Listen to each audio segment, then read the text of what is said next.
Makapasok kaya ng semifinals ang Alas Pilipinas o di naman kaya Singapore ang papasok kapag natalo sila ngayong araw.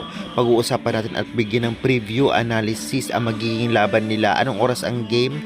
Kaya before that, please naman huwag niyong kalimutan mag-like, comment, subscribe, and pahit the notification bell for more valuable updates. Maraming salamat sa suporta niyo. Subscribe na dito sa channel kong Bekla Volleyball TV. Ngayong araw, magkakaroon ulit ng laban ang Alas Pilipinas sa second game nila sa SEA Games 2025 dahil natalo sila sa Thailand in 3 straight sets kahapon. Ngayon ay kailangan nilang bumawi para sa semifinal slot at makakaharap nila ang Singapore dahil agawan sila sa slot.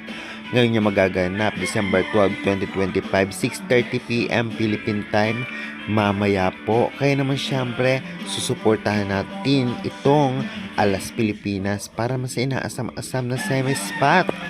Well, matagal na rin nakakalaban ng Alas Pilipinas ang Singapore noon pa sa SEA Games at medyo malakas to kumpara sa ibang team na nakaharap sa Pool B ng Indonesia at Vietnam. Kaya kahit papano ay hindi dapat magpakampante ang Alas Pilipinas kahit palaging natatalo ng Alas Pilipinas sa SEA Games ang Singapore noon pa.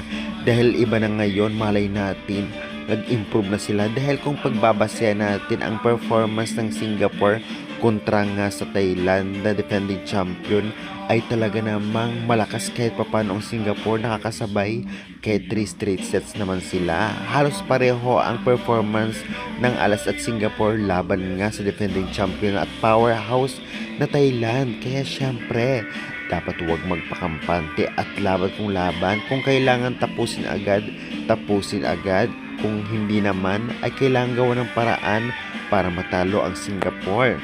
Lalong-lalo pa syempre ibibigay din nila ang best nila para matalo ang Alas Pilipinas at makabawi.